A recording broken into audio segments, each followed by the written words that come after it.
Hello everyone and welcome to another Enhanced Edition, where I am finally completing the trifecta, yes trifecta, of the Cybertron Adventures Bumblebee whatever deluxes. As I mentioned in the previous two videos, I just don't really like Shockwave's design in Cyberverse, so don't have that one. But we have seen Bumblebee, which you can check out up there, where I painted him up. Still really proud of how that one turned out. We have also done Optimus Prime, which you can also check out up there, and I'm also really proud of how that one turned out. And so, of course, it is now time to take a look at Megatron, and I did actually paint Megatron a little while ago. Stuff happened and I've been busy and I never got around to doing a video on him, but he has been painted. This was probably the most involved out of all three of the Cyberverse Adventures Deluxe figures because of his frickin' fusion cannon. We'll see that in a minute. For now, let us take a look at his tank. You can see that there's some additional paint along here.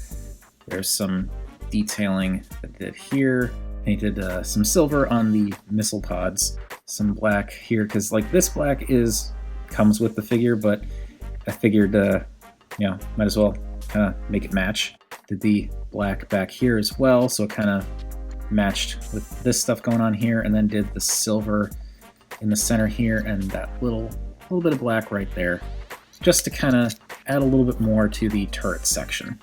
The red, though, that came like that. I did not have to do that. And then there's, again, all that stuff on the fusion cannon, which we will look at in more detail later. Oh, and I did a little bit of black underneath here, just, again, to kind of tie this look into the rest of the tank mode. I think it looks fine. I'm not super into Cyberverse Adventures Megatron's tank mode. It's definitely cleaner than most of his other Cyberverse tank modes from what I've seen, but it's got this big gap in the front here, which isn't great. You can totally see through the underside there, which again, not a huge deal if you're looking at it from most other angles. The back isn't super clean either. You can totally see Megatron just hanging out there, and looking at it from the underside, you can totally see how this is going. But the thing that really kind of throws me off with this, and I mean, I got hate for the duck tank thing, so I might get hate for this too, I don't know, but at a certain point I realized Megatron's tank mode kind of looks like a sad elephant, and now I can't unsee that, and now you probably can't either. It's a little bit better now that this additional detail's going on in the back here, but like you just kind of, it seems like eyes, like folded up ears and a little trunk, and it looks like a sad little elephant. I'm sorry if it ruins it for you. Still a cool figure. I like the transformation. The thing that kind of worried me with this is up in here, because I did paint the sides of the fusion cannon, trying to very carefully pull this out, because yeah, it sits in here very snugly, and with all the paint that I added, I was worried that that would, create paint rub issues, so I actually went in here, and you can kind of see I filed down the edges here a little bit, just because I wanted to make it so that, I didn't have to worry as much about potentially rubbing off paint by slipping the fusion cannon in and out. That said, he's going to be spending his life in robot mode for a really long time, so I'm not too worried about rubbing off any more paint, but I'm probably not going to be transforming him into a tank that much. But yeah, I did have to modify him physically slightly to try and prevent any paint rub on the fusion cannon. And here you can see the details that I added there a little bit more. So there we have the tank mode. Now let's move on to that robot mode, and I can go over more of the details. And here we have Cybertron Adventures, Bumblebee Cybertron Adventures, whatever, Megatron in his robot mode with the added details, and I really like this. I mean, I thought the figure was pretty cool to begin with, but I did look up a fair bit of reference images, and I feel like the added paint definitely makes a difference, as I feel like I said with both Bumblebee and Optimus Prime. The details are there, but a lot of it is just the standard gray plastic.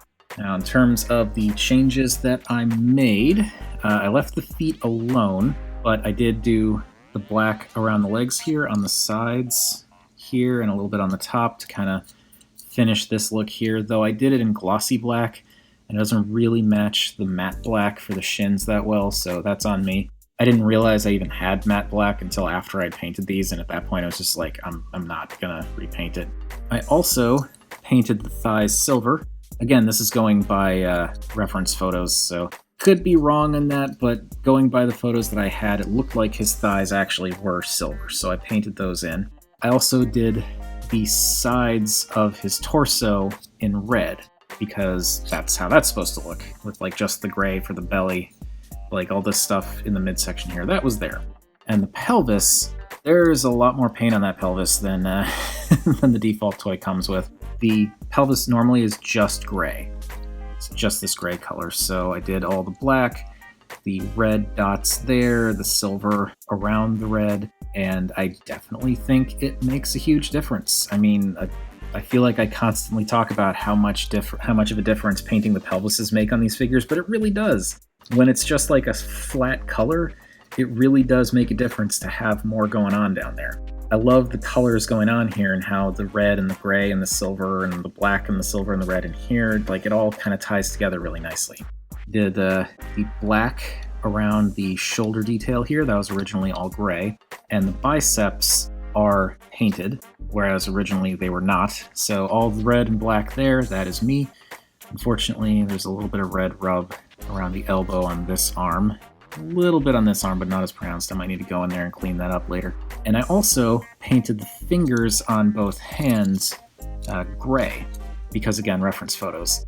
And I was a little bit unsure about that, but I'm glad I did it. Kind of makes it look like he's wearing fingerless gloves, and I think that's kind of a cool look for Megatron.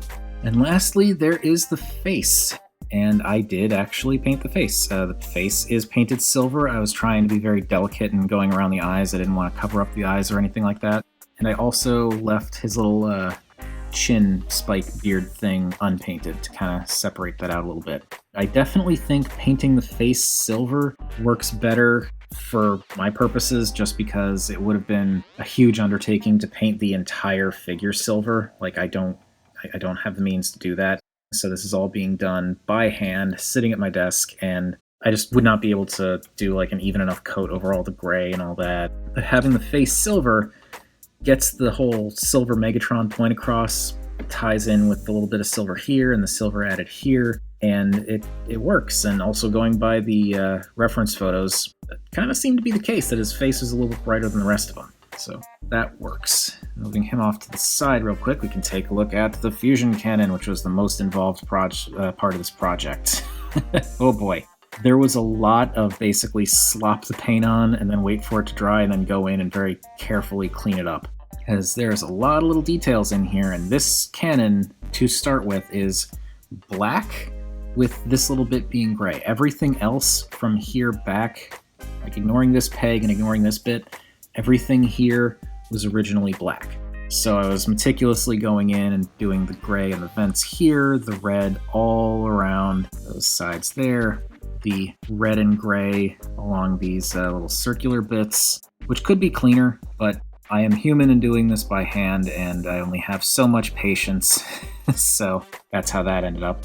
And then also the gray with the silver trim around the outside. And I gotta say, even though the fusion cannon was the most complicated part of this project, I love how it turned out. It looks really, really nice, and it looks particularly nice pegged onto his arm, because that just kind of brings the whole thing together. And because it uses the same reds and grays and silvers as the rest of him, it matches. And that's cool. It's just something about bringing that extra detail into the fusion cannon that I really, really like. Yeah, it's a fun figure. I really like how the added details make him pop, and just for the heck of it. I know I don't normally do comparisons in the Enhanced Edition videos, but why the heck not? For anyone who wants to see, this is the completed customized trio all together, and I really like how this looks. It's amazing just how much these things pop with that added bit of color and detail in there to just make them a bit more show accurate. Though it is kind of funny that of the 3 figures in this line that I've painted so far, Megatron was the only one that I didn't have to do anything to his feet. But they all needed pelvis detailing. That is gonna do it. Sorry it took me so long to do a video on this guy, but like I said, stuff's been going on. I've been busy. But that is it for Bumblebee Cybertron Adventures Deluxe Megatron, and as I said, I think the added paint detailing on these figures makes such a huge difference. I mean, they're cool figures in their own right, and I really like where that particular line has been going. It's just, a little bit more paint is preferable, but at the same time, they gotta be affordable, and so if we were to get more paint, it would either drive up the price of the figures, or we wouldn't be getting the Macadam Build-A-Figure parts, so it is what it is, but I am more than willing to put in the work because I've been really enjoying this line so far, and it's fun to have a little bit of a project. What do you all think of the job I did on this guy? I know it definitely could stand to be a little bit cleaner in places, but it's been a process. Like, every figure I do, I get a little bit better at it, I get a little bit more practiced with keeping a steady hand or techniques on cleaning up my messes and stuff, so I feel like it's been steady growth. I couldn't tell you which of the three that I've done in this line I prefer, but I think they all look pretty darn cool. But whatever you think of Megatron or Bumblebee or Optimus Prime, feel free to chime in down below. I always enjoy hearing from you all. And in the meantime, please stay fabulous.